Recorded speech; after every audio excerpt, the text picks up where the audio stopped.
welcome to FSSAI presents Flavors of Shri अन्ना। अरे लगता है आज हमारे राजा जी का मूड खराब है। क्या हो गया मिलेट राजा?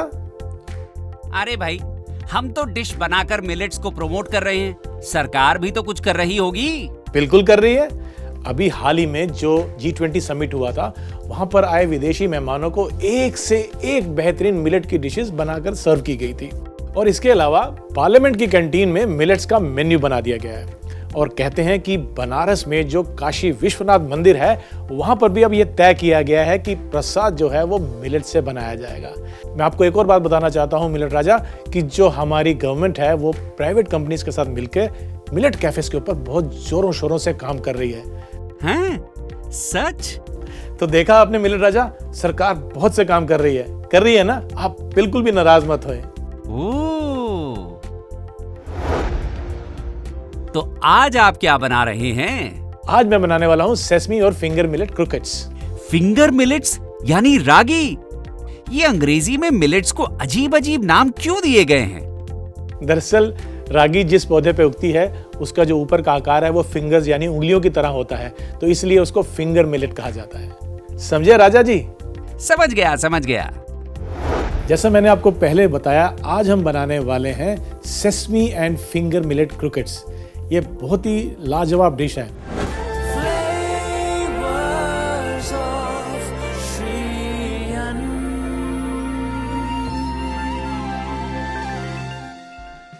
दरअसल क्रोकेट्स क्या होता है, ये एक तरह का सिलेंड्रिकल, चाहे वो वेज हो या नॉन वेज हो, एक सिलेंड्रिकल पीस होता है जिसको डीप फ्राई करके बनाया जाता है। तो हम यहाँ पर इस्तेमाल करेंगे आज फिंगर मिलेट्स यानी कि रागी, और साथ में कुछ सब्जियाँ, और बनाएंगे ये एक फ्रेंच डेलिकेसी लेकिन हमारे रागी मिलेट्स के साथ। तो सबसे पहले हम क्या करते हैं, एक पैन में थोड़ा सा घी गर्म करके कुछ सब्जियों को सौटे कर लेते हैं। तो पैन गर्म होते ही सबसे पहले हम उसमें डालेंगे बारीक कटा हुआ प्याज। अगर आप प्याज नहीं खाते हैं तो इस रेसिपी में आप प्याज को छोड़ सकते हैं। इसे थोड़ा सा हम सौटे करेंगे। यहाँ पर सब्जियां हमने सिर्फ सौटे करनी है, ना कि पकानी है, ताकि उनका क्रंच भी रहे लेकिन हल्की सी वो नरम पड़ जाए।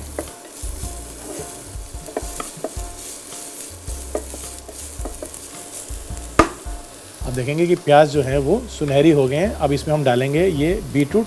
इसको मैंने छोटा छोटा काट लिया है। साथ ही में डालेंगे गाजर, इनको भी हमने बारीक काट लिया है। यदि आप नहीं काट पाए तो आप इसको कद्दूकस भी कर सकते हैं। और साथ ही में ये फ्रेंच बीन्स। इन तमाम सब्जियों को, और इसमें आप अपनी मनपसंद सब्जियां भी डाल सकते हैं, लेकिन इन तमाम सब्जियों को हमने बस थोड़ा सा सौटे करना है। क्रंच भी रहना चाहिए लेकिन हल्की नरम पड़ जाएंगे। अब देखिए, आप कुदरत के जो सब्जियों में रंग जितने भी हो सकते हैं पॉसिबल, वो यहाँ पर हमने डाल दी। तो कितनी रंग बिरंगी ये डिश बनने वाली है इनकी वजह से, और साथ ही में रागी मिलेट से इसकी न्यूट्रिशनल वैल्यू बहुत बढ़िया हो जाती है।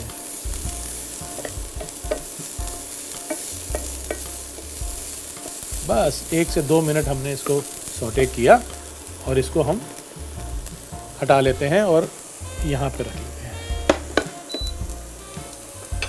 अब दूसरे पैन में हम लेंगे देसी घी, और इसको भी गर्म होने देते हैं। और घी के गर्म होते ही इसमें हम मिला देंगे ये फिंगर मिलेट फ्लावर यानी कि रागी का आटा।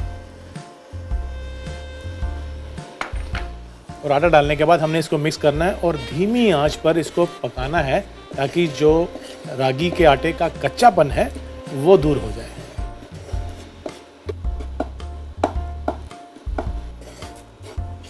इसको 3 से 4 मिनट लगेंगे और ये भुनता भी जाएगा और धीरे धीरे इसका रंग भी थोड़ा डार्क होता जाएगा।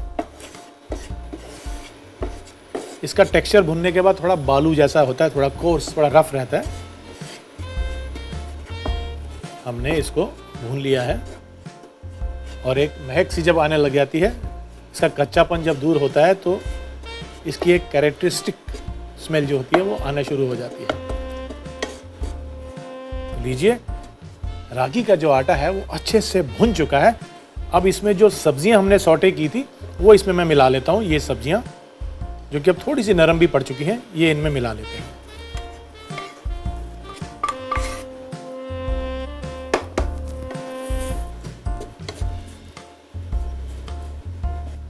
यहाँ तो मैंने गाजर, चुकंदर, बीन्स लिया है।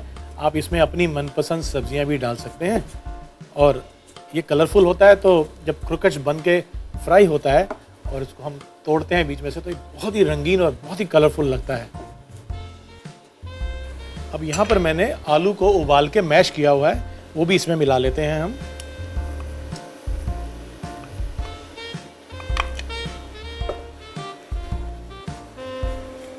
इनको मिक्स कर लेंगे। इन तमाम चीज़ों को मिलाते हुए, जैसे आटा गूंथते हैं वैसे ये एक गूंदा हुआ मिक्सचर तैयार हो जाएगा।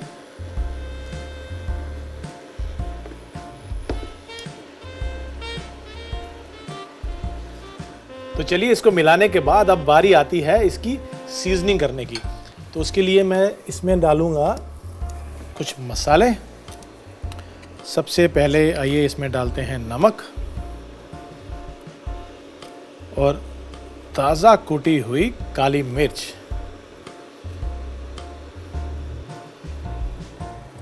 और यदि क्रोकेट्स के मिक्सचर में नटमेग यानी कि जायफल डाल दिया जाए तो इसकी खुशबू और बेहतर हो जाती है, पर चुटकी भर ही डालना है, ज़्यादा नहीं। तो इसमें हम डाल देंगे ये नटमेग और इसको फिर से एक बारी हम मिक्स कर लेंगे।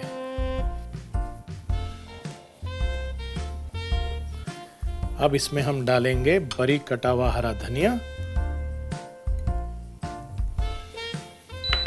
और हरी मिर्च। क्योंकि हमने काली मिर्च भी डाली है तो आप चाहें तो हरी मिर्च थोड़ी कम भी डाल सकते हैं। अब इनको मिक्स कर लेते हैं और एक बोल में निकाल लेते हैं ताकि ये मिक्सचर थोड़ा सा ठंडा हो जाए।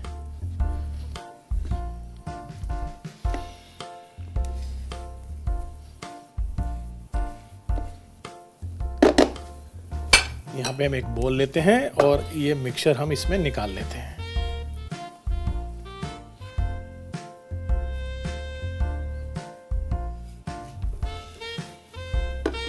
अब मैं यहाँ पर एक कढ़ाई रखता हूँ तेल की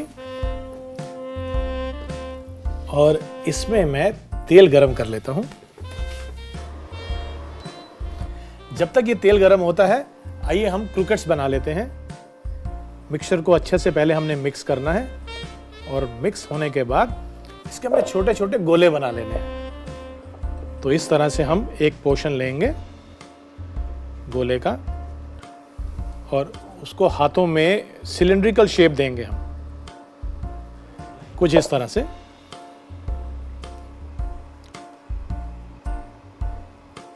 तो इस तरह से इसको हम शेप देंगे एक सिलिंड्रिकल और इसको एक प्लेट में ऐसे निकाल देंगे। देखिए, हम जो मिलेट्स की डिशेस बना रहे हैं तो मैं आपको बता दूं या याद दिला दूं कि मिलेट्स के बहुत फ़ायदे हैं।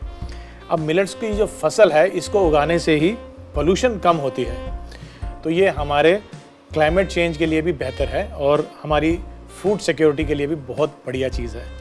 क्योंकि जो मिलेट्स है ना, ये किसी भी भूमि पे, जैसे कि जहाँ पानी कम हो, जहाँ थोड़ी सी जो भूमि है वो ज़्यादा उपजाऊ ना हो, वहाँ पर भी इसकी फसल उग जाती है। तो ये किसानों के बड़े हित में है।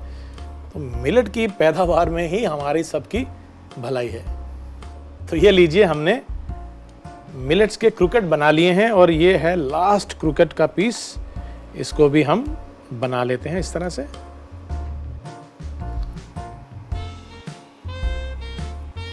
और इसकी साइड को टैप करते हुए इसको एक सिलिंड्रिकल शेप दे लेते हैं। तो ये मिलेट्स तो तैयार हो गए हैं। अब बारी आती है इनको सेसमी सीड से कोट करने की। अब सेसमी क्या होता है? सफ़ेद तिल। मैंने इनको सूखा ही भून लिया। इसको हम कहते हैं ब्रॉयलिंग। ब्रॉयलिंग यानी किसी भी ऑयल या किसी मीडियम के साथ नहीं पकाया, सूखा भुना है। तो ये मैंने ड्राई रोस्ट किया है सेसमी को।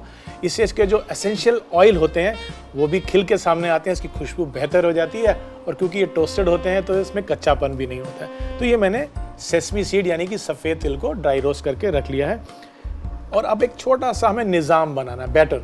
उस बैटर से हम इन क्रोकेट्स को कोट करेंगे और सेसमी सीड से, ब्रेड क्रम्ब से नहीं, सेसमी सीड से कोट करेंगे। उसके बाद हम इसको फ्राई करेंगे। जब बाइट खाते हैं ना क्रोकेट्स का, तमाम सब्जियां हैं, रागी मिलेट है, सेसमी है, पूछिए मत, लाजवाब, एकदम बढ़िया। तो आइए शुरू करते हैं, एक बैटर बना के इसको कोट करते हैं।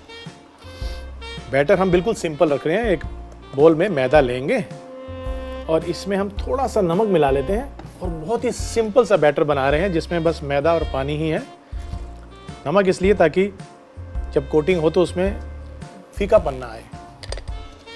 तो ये हम इसमें पानी डाल लेते हैं और बिल्कुल गाढ़ा सा एक बैटर बना लेंगे।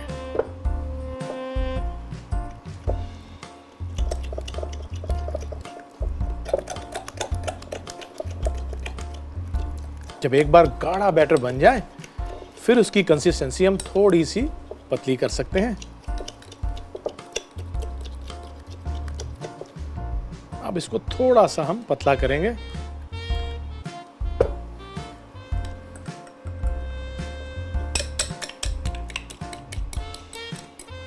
अब क्या करना है, हमने पहले लेना है बैटर, फिर लेने हैं ये क्रूकेट्स और फिर उसके बाद लेने हैं ये तिल जिसको हमने ड्राई रोस्ट करके रखा था।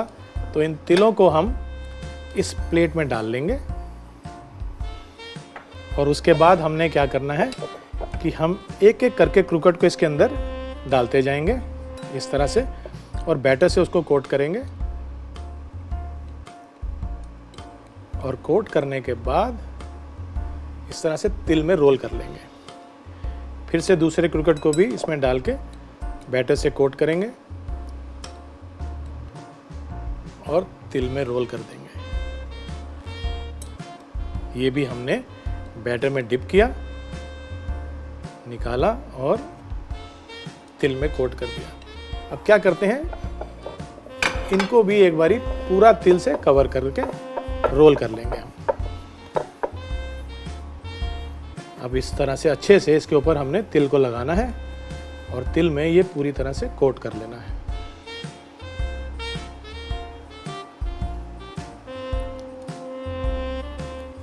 और इसी तरह से हम बाकी के जो क्रूकेट्स हैं उनको भी बैटर में डिप करके तिल से कोट कर लेंगे। कोट करने के बाद इसको अच्छे से सेट होने के लिए हमें इसको 10 से 15 मिनट फ्रिज में रख लेना चाहिए। उससे जो सेसमी है वो अच्छे से इसके ऊपर बाइंड हो जाते हैं और फ्राइंग के समय फिर वो छूटते कम हैं। तो इसको हम एक प्लेट में निकाल लेते हैं और फ्रिज में रखते हैं। तो लीजिए, क्रूकेट्स को मैं फ्रिज में से निकाल के ले आया हूँ।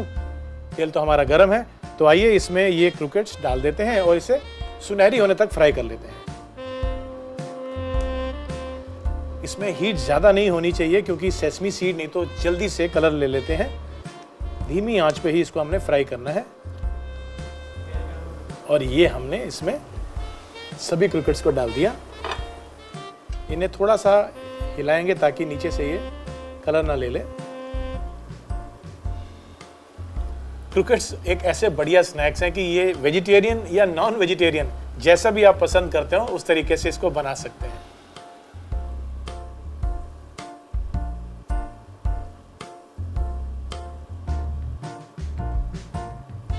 और जैसे ही क्रूकेट्स के ऊपर हल्का सुनहरी रंग आने लगे उसको एक शेड पहले ही हमें इसको निकाल लेना चाहिए क्योंकि ये धीरे धीरे जल्दी से ब्राउन होना शुरू हो जाते हैं। और वैसे भी जो सेसमी सीड्स हैं हमने उसको टोस्ट किया हुआ था। इसको एक प्लेट पे हम टिश्यू पेपर लगा के उस पर निकाल लेंगे ताकि जितना भी एक्सेस ऑयल होगा वो ये टिश्यू पेपर सोक कर लेंगे। तो ये हो गए तैयार हमारे क्रूकेट्स। तो लीजिए, क्रूकेट्स फ्राई हो चुके हैं। अब बारी आती है इनकी प्लेटिंग की। तो मैं इनकी प्लेटिंग भी कर लेता हूं और इनको अरेंज कर लेता हूं एक प्लेट में इस तरह से। और जब तक मैं इसकी प्लेटिंग करता हूं आप इसका एक रिकैप देख लीजिए क्योंकि अभी आपको ये बनाने हैं। मैं तो इनको खा के इसका मज़ा ले लूँगा, आपको इनका मज़ा लेने के लिए बनाना पड़ेगा। तो आप रिकैप देखिए, मैं प्लेटिंग तैयार करता हूँ। सेसेमे एंड फिंगर मिलेट क्रॉकेट्स बनाने के लिए सबसे पहले एक पैन में 1 चम्मच घी और बारीक कटा हुआ प्याज डालकर भून लें। प्याज सुनहरी होने पर इसमें बारीक कटा हुआ बीटरूट, गाजर, फ्रेंच बीन्स डाल के अच्छे से मिलाकर सौटे कर लें। अब दूसरे पैन में देसी घी डालकर गरम कर लें, फिर इसमें रागी का आटा डालकर भून लें। रागी भूनने के बाद इसमें सौटे वेजिटेबल्स डाल के मिला लें, फिर इसमें मैश्ड पोटैटो डालकर मिक्स कर लें। अब इसमें 1 चम्मच नमक, 2 चम्मच कुटी काली मिर्च, चुटकी भर जायफल डालकर मिला लें और इसमें बारीक कटा हुआ हरा धनिया और हरी मिर्च डाल के मिला लें और ठंडा होने के लिए एक बाउल में निकाल लें। अब एक कढ़ाई में तेल गरम कर लें, फिर मिक्सचर को अपनी मनपसंद शेप दें। एक बाउल में आधा कप मैदा, 2 चम्मच नमक और पानी डालकर बैटर बना लें। अब क्रॉकेट्स को पहले बैटर में डिप करके ड्राई रोस्टेड तिल से कोट कर लें और फिर सेटल होने के लिए फ्रीजर में रख दें। एक कढ़ाई में तेल गरम कर लें और बने हुए क्रॉकेट्स को कढ़ाई में डाल के सुनहरा होने तक पकाएं। प्लेटिंग के लिए एक प्लेट में सभी क्रॉकेट्स को निकाल लें और अपने मनपसंद डिप के साथ गर्मा गर्म परोसें।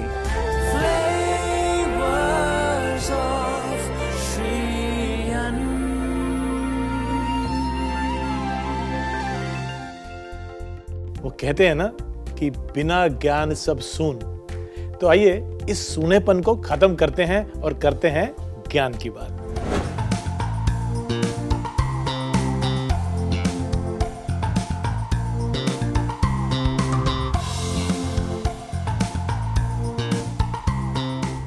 मैं आपको एक बहुत ही काम की बात बताता हूं, वो भी पर्सनल तजुर्बे से। आपने अक्सर देखा होगा कि लोग वजन कम करने के लिए बहुत कुछ खाते हैं, फिर जिम भी जाते हैं। मैं आपको बताऊं एक राज की बात, ये सब करने की बिल्कुल ज़रूरत नहीं है। यदि आप रागी से बनी हुई डिशेस खाना शुरू कर देंगे तो आप देखेंगे कि आपका जो पेट है वो दिन भर भरा भरा सा रहेगा। तो ऐसे में क्या होता है कि हम खाना तो बहुत तरह का खा लेते हैं और शाम को जब हम अनहेल्दी स्नैकिंग कर लेते हैं, चाय के साथ कुछ तला हुआ खा लिया, तो वहाँ जितनी भी हमने वर्जिश करी है या डाइटिंग करी है वो सब फेल हो जाती है। रागी का बना हुआ खाना खाने से एटलीस्ट आपका पेट भरा भरा लगेगा और इस अनहेल्दी स्नैकिंग से आपको बिल्कुल छुटकारा मिल जाएगा। दूसरी चीज़ ये है कि ये जो रागी या कोई भी मिलेट होता है, इससे बना हुआ खाना खाने से आपकी अगर डायबिटीज़ हो तो उसमें भी काफ़ी मदद मिलती है। तो है ना ये काम की चीज़। तो आप एक काम कीजिए, छोड़ दीजिए ये सब गेहूँ और ज़्यादा से ज़्यादा राइस के ऊपर डिपेंड होना। आप अपना लीजिए millets.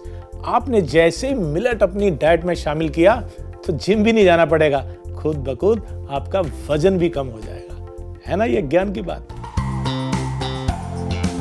FSSAI presents flavours of Shri अन्न में अब वक्त हो चला है एक ब्रेक का, एक छोटे से ब्रेक का। हम यूं गए और यूं आए, कहीं जाइएगा नहीं।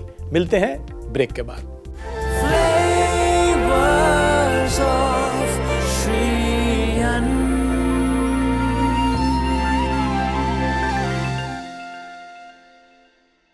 Hello and welcome to FSSAI presents flavours of Shri Anna. आज हम एक ऐसी रेसिपी बनाने वाले हैं जो कि मीठी है। और मीठी इसलिए है कि जब भी कोई अच्छा काम करते हैं, खुशी का मौका होता है, कोई गुड न्यूज़ आती है, तो हम कहते हैं मुंह मीठा हो जाए। तो श्री अन्न को जब हम इतना प्रख्यात या फेमस कर रहे हैं तो क्यों ना कुछ मीठी मीठी बातों के साथ मीठी मीठी रेसिपीज भी हो जाएं। तो आज हम बनाने वाले हैं पर्ल मिलेट बर्फी।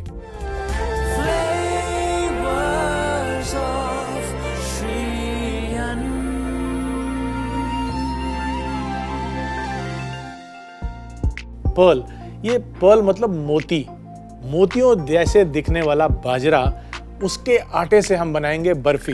तो क्या आप जानते हैं कि जो बर्फी शब्द है ये उर्दू और पर्शियन में जो बर्फ होती है उससे बना है। बर्फ यानी कि सफ़ेद स्नो की तरह एकदम फज होती है ये बर्फी, लेकिन हम इसको बना रहे हैं बाजरे के आटे से, इसलिए इसको हम कहते हैं बाजरे की बर्फी या फिर पर्ल मिलेट बर्फी। तो इसके लिए मैंने पर्ल मिलेट यानी बाजरे का आटा लिया हुआ है। लेकिन सबसे पहले हम एक कढ़ाई या एक पैन में घी ले लेते हैं।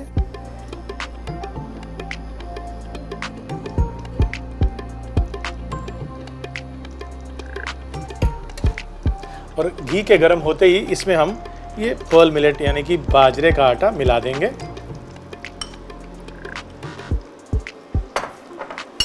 और इसको मिक्स कर लेते हैं।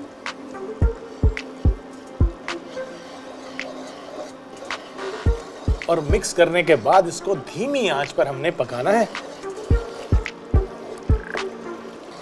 हम इसको बाजरे के आटे से बना रहे हैं, आप चाहें तो इसको ज्वार के आटे से भी बना सकते हैं या फिर जो मिलेट आपको पसंद हो उसका इस्तेमाल करते हुए इसको बना सकते हैं। बर्फ़ी आमतौर पे मिल्क बेस्ड एक फज होती है, तो इसमें मिल्क प्रोडक्ट ज़रूर रहता है, तो हमने यहाँ पर खोए का इस्तेमाल करना है। इसको 4 से 5 मिनट लगते हैं, लेकिन धीमी आंच पे भूनने से इसका जो अरोमा है, जो खुशबू है, फ्रेग्रेंस जो है, वो किचन को महका देती है।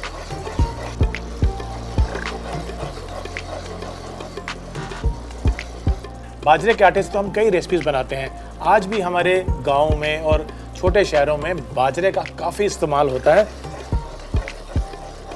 और ये माना जाता है कि बाजरा जो है वो हमारे इंटरनल जो ऑर्गन्स हैं, लंग्स और किडनी, इसके लिए बहुत ही अच्छा होता है और हमारे डाइजेस्टिव सिस्टम को भी ये मजबूत रखता है।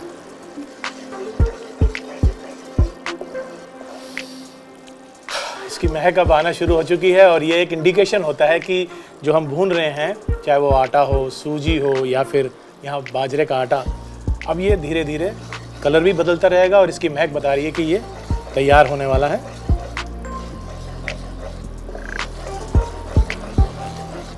बाजरे के फ़ायदे तो हम आपको कई बार बता चुके हैं, लेकिन ऐसा भी माना जाता है कि बाजरे में कुछ ऐसे कंपाउंड्स होते हैं जो हमारे ब्रेन के फंक्शंस के लिए बहुत अच्छे होते हैं। यहाँ पे बाजरा भुन चुका है, अब इसमें हम गुड़ मिलाएंगे। इस गुड़ को मैंने थोड़ा थोड़ा क्रश कर लिया है मिलाने से पहले।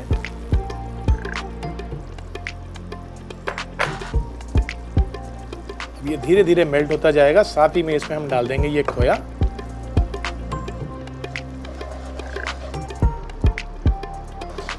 और गुड़ के थोड़ा सा मेल्ट होते ही इसमें हम खोया मिला देंगे।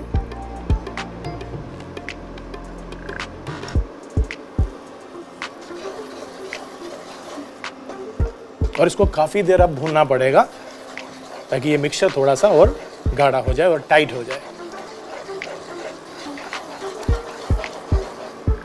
जब खोया अच्छे से मेल्ट हो जाएगा गुड़ के साथ मिलके, वो एकदम ऐसे स्मूथ सा टेक्सचर जब आ जाएगा, इसको 10 मिनट के करीब लगेगा, तब ये इंडिकेशन है कि अब ये तैयार हो चुका है और इसको हमने अब ट्रे में या थाली में डाल के सेट करना है।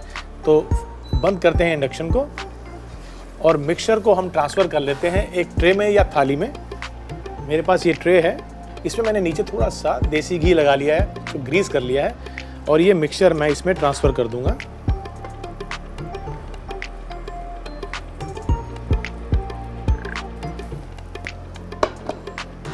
और इसको दबाते हुए एजिस तक ले जाएंगे।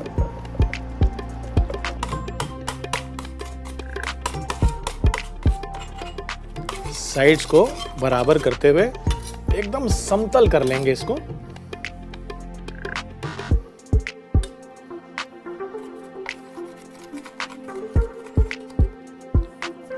अब इसके बाद इसके ऊपर हमारे पास यहाँ बादाम और पिस्ता, ये हमने बारीक बारीक काट के रखा है, इसको हमने बुरक लेना है।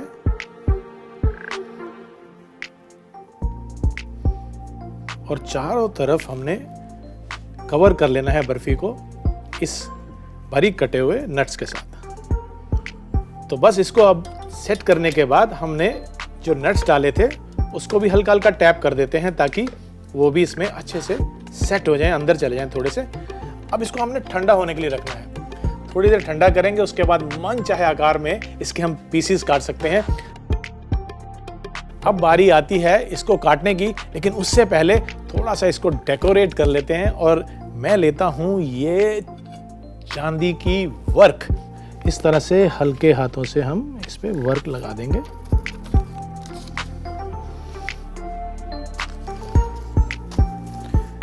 वर्क लगाने के बाद इसको हम पीसेस में काट लेते हैं इस चाकू की मदद से। यहां से हम सीधी लाइन पहले लेंगे, ये लीजिए हमने एक और लाइन, और इसी तरह से हम अब इसको घुमा के हम चकोर या डायमंड शेप जैसे भी हम काटना चाहें काट सकते हैं।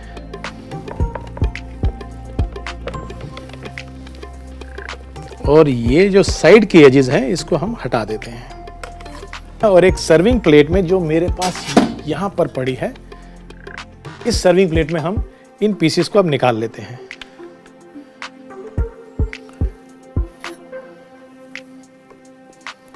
और इसी तरह से मैं इसको अरेंज कर लेता हूं, थोड़ा डायगोनल लगाते हुए। तो ये लीजिए, हमारी पर्ल मिलेट बर्फी यानी कि बाजरे की बर्फी तैयार हो चुकी है। और ये मेरा दावा है कि ये बर्फी आज तक जितनी भी आपने बर्फी खाई है उन सबसे ऊपर और सबसे बेहतर है। तो क्यों ना आप भी इसको ट्राई करें और अपनाएं ये पर्ल मिलेट बर्फी और मिलेट्स को भी। पर्ल मिलेट बर्फी बनाने के लिए एक पैन में 3 बड़ा चम्मच घी और बाजरे का आटा डालकर मिला लें और धीमी आंच पर पका लें। बाजरा भूनने के बाद इसमें क्रश्ड गुड़ और आधा कप खोया डालें। इसके गाढ़ा होने तक इसे भूनें। अब एक ट्रे पर बाजरे के मिक्सचर को डालकर समतल कर लें। फिर इस पर बारीक कटे हुए बादाम और पिस्ता डाल के अब इसे ठंडा होने के लिए थोड़ी देर के लिए रख दें। फिर इस पर चांदी का वर्क लगाएं और इसे बर्फी के आकार में काट लें। प्लेटिंग के लिए एक प्लेट में बर्फी के पीसेस रख के परोसें।